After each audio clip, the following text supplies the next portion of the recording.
A four-story building had collapsed in Delhi, killing 11 people. The NDRF had responded immediately and the Prime Minister expressed condolences. He also announced 2 lakh rupees for the deceased families and 50,000 rupees for the injured. Delhi CM had promised action as well.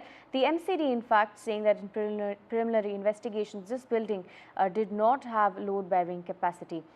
My colleague Shreya joins us with more details. Shreya, take us to the latest as far as the preliminary reports of the collapse is concerned. We're learning that perhaps the building did not adhere to load-bearing capacity.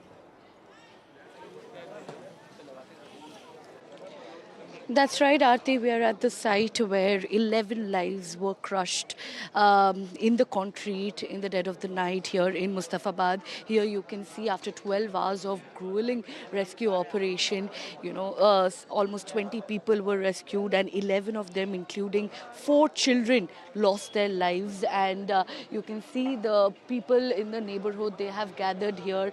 They are curious about the kind of action that MCD will be taking in the coming days, because after this extreme tragedy, MCD has swung into action. They have said that they will do a crackdown on all the structurally weak,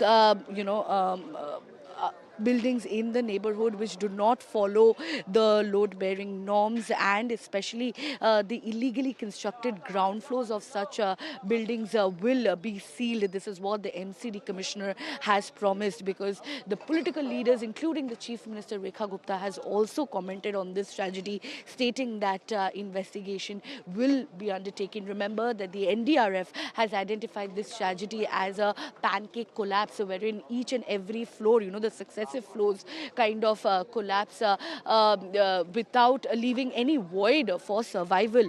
And, the locals, the relatives of the victims allege that in the ground floor, a wall dividing two rooms was removed without any pillar support, and that kind of led to the collapsing of the building, although the police is yet to confirm the cause of the collapse. Back to you.